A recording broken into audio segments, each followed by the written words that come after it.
Hello students, it's me Priyanka Tyagi, your economics teacher. Welcome back to you all in Priyanka Tyagi's tutorial.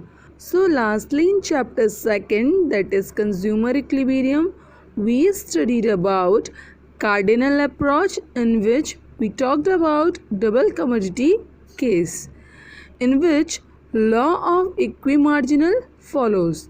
So, according to that law, a consumer gets maximum satisfaction when the ratios of MU of two commodities and their respective prices are equal, and MU falls as the consumption increases. The condition of consumer equilibrium in case of two commodities are the marginal utility to the price is the same in each case of the goods. MU falls as the consumption increases. Expenditure on X plus expenditure on Y equals to the money income. And then at last I explained your consumer equilibrium with the help of schedule and graph. So that all we studied lastly. Now today we will talk about consumer equilibrium in ordinal approach. So let's start. जैसे कि हमने पहली videos में पढ़ लिया था कि consumer equilibrium के दो अप्रोचेस हैं, cardinal approach and ordinal approach. Cardinal and ordinal approaches को हम पहले पढ़ चुके हैं, बस आज ये देखना है कि ऑर्डिनल अप्रोच में कंज्यूमर इक्विलिब्रियम कैसे होता है। पर उससे पहले हम जान लेते हैं कि ऑर्डिनल अप्रोच के और बहुत से नाम हैं, जैसे कि पहला इंडिफरेंस कर्व अप्रोच और दूसरा हिस्कियन एनालिसिस। तो चलिए ऑर्डिनल अप्रोच को पढ़ने से पहले हमें कुछ कॉन्सेप्ट्स को पढ़ना होगा, कॉन्सेप्ट्स को समझना होगा। तो पहले उन कॉन्सेप्ट्स को समझते हैं, जिसमें सबसे पहला कॉन्सेप्ट है इंडिफरेंस कर्व।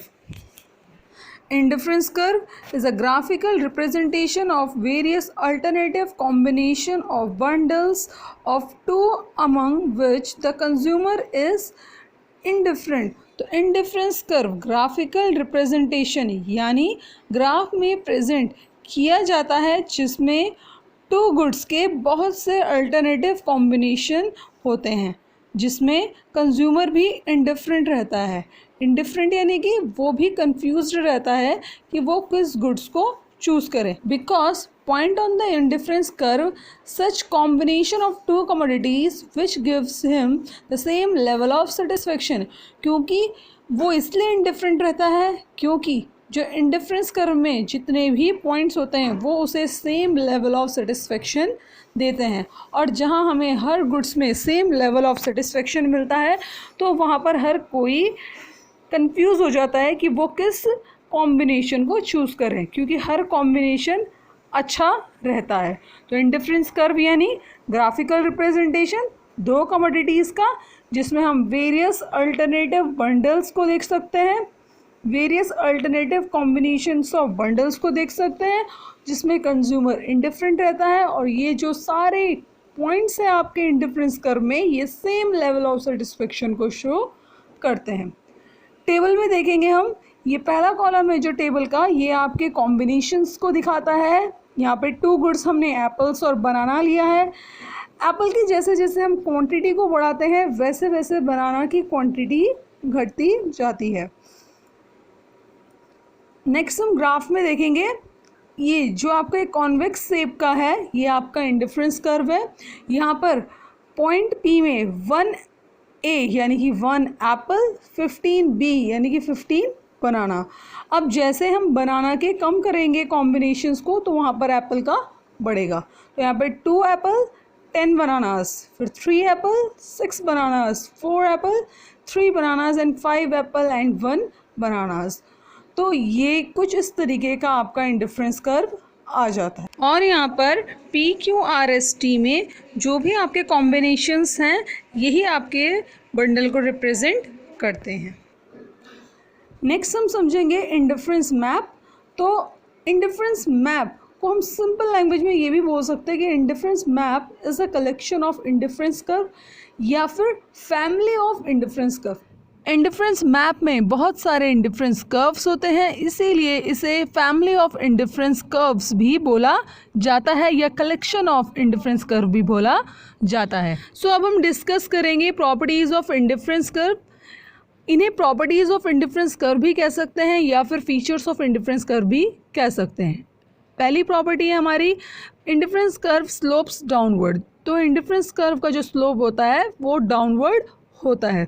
अब इसका कारण ये है कि जैसे जैसे कंज्यूमर एक यूनिट को ज़्यादा कंज्यूम करना चाहता है तो उसे पहली यूनिट का या दूसरी यूनिट का उसे सेक्रीफाइस करना होता है। एक गुड को ज़्यादा कंज्यूम करना है तो दूसरी यूनिट का सेक्रीफाइस करना होगा। अब हम ग्राफ में देख सकते हैं कि जो हमारा कॉम्बिनेशन ए है उसमें हम देख सकते हैं कि गुड 2 की हम y यूनिट को कंज्यूम कर रहे हैं और गुड 1 की हम x यूनिट को कंज्यूम कर रहे हैं। अगर हम बी कॉम्बिनेशन को चूज़ करते हैं यानी कि अगर हमें x से x1 क्वांटिटी चाहिए गुड 1 की तो हमें वहाँ पर सेक्रीफाइस करनी होगी y यूनिट a की, तब हम y1 यूनिट का कंजप्शन करेंगे। तो कहने का मतलब सिर्फ इतना है कि डाउनवर्ड स्लोप इसलिए होता है इंडिफरेंस कर्व क्योंकि हम एक को ज़्यादा कंज्यूम करना चाहते हैं और एक का अगर हमें ज़्यादा कंजप्शन करना है तो दूसरे का हमें सेक्रीफाइस करना होगा ताकि हम सेम लेवल ऑफ सेटिस्फेक्शन को मेंटेन कर सकें। सो अब हम डिस्कस करेंगे next property that is indifference curve is convex to origin because of diminishing MRS. Indifference curve आपका कॉन्वेक्स होता है ओरिजिन को और इसका कारण है डिमिनिशिंग एमआरएस यानी कि घटता हुआ एमआरएस। तो जैसे हमने पीपीसी में पढ़ा था एमआरटी, वैसे ही सेम इंडिफरेंस कर्व में हम स्टडी करेंगे एमआरएस को। और एमआरएस डिक्लाइंस करता है कंटिन्यूसली। इसके डिक्लाइन करने का कारण है आपका law of diminishing marginal utility, जिसको हम आपके फर्स्ट चैप्टर में स्टडी कर चुके हैं। तो चलिए पहले समझ लेते हैं कि एमआरएस आखिर है क्या। तो marginal rate of substitution is a amount of good 2 that the consumer is willing to give up for getting an extra unit of good 1। तो एमआरएस यानी कि ये आपका कॉम्बिनेशन है आप कह सकते हैं या फिर आपका रेशो कह सकते हैं कि जो गुड 2 सेक्रीफाइस कर रहा है गुड 1 को प्राप्त करने के लिए। यानी कि हम बोल सकते हैं इसका फॉर्मूला है change in good 2 upon change in good 1 और यही रेट आपका बताएगा मार्जिनल रेट ऑफ सब्स्टिट्यूशन। और जो यहाँ पे स्मॉल ट्रायंगल्स हैं ग्राफ के नीचे तो that is your MRS. MRS क्या है? रेशियो है आपका change in good 2 to change in good 1। Next property समझेंगे अब इंडिफरेंस कर्व की। Higher the indifference curve shows the higher level of satisfaction because of monotonic preference. तो indifference curve क्या दिखाता है आपका? जितना ऊंचा इंडिफरेंस कर्व होगा उतना ज़्यादा वो सेटिस्फेक्शन के लेवल को दिखाएगा और ये होता है आपके मोनोटोनिक प्रेफरेंस के कारण। अब मोनोटोनिक प्रेफरेंस यानी difference curve analysis is based on the assumption of monotonic preference. तो जो आपका इंडिफरेंस कर्व अप्रोच है ये आपका बेस्ड है मोनोटोनिक प्रेफरेंस में, which means consumption of more goods means more satisfaction. तो मोनोटोनिक प्रेफरेंस आपकी बताता है कि कंजप्शन जितना ज़्यादा का कंज्यूमर करेगा उतना ज़्यादा उसे सेटिस्फेक्शन मिलेगा। यानी कि जितनी क्वांटिटी आप कंज्यूम करोगे उतना ज़्यादा आपको सेटिस्फेक्शन मिलेगा। ये बताता है आपका monotonic preference. If the consumer choice between two goods X and Y in various bundle that is 5, 6, 7, 8, 6, 7 and so here the consumer prefer the bundle 7, 8। तो मोनोटोनिक प्रेफरेंस जैसे कि अगर आप कंज्यूमर के पास इतने सारे बंडल्स हैं, ये जो भी आपके ब्रैकेट्स में हैं नंबर्स ये आपके बंडल्स को रिप्रेजेंट करता है, तो इनमें से जो बंडल्स में सबसे ज़्यादा क्वांटिटी होगी किसी भी गुड्स की तो वो बंडल चूज़ करेगा आपका कंज्यूमर और उसकी ये प्रेफरेंस ही कहलाएगी आपकी मोनोटोनिक प्रेफरेंस। जैसे कि हम यहाँ पे देख सकते हैं कि जो सबसे ज़्यादा नंबर हैं, सबसे ज़्यादा क्वांटिटी जिस बंडल में है वो है आपका 7, 8। तो कंज्यूमर यहाँ पे इसी बंडल को चूज़ करेगा क्योंकि यही उसको सबसे ज़्यादा सेटिस्फेक्शन देगा क्योंकि इसमें सबसे ज़्यादा क्वांटिटी है। तो मोनोटोनिक यानी कि वो बंडल जो सबसे ज़्यादा आपको सेटिस्फेक्शन प्रोवाइड करे और ज़्यादा क्वांटिटी यानी कि ज़्यादा सेटिस्फेक्शन।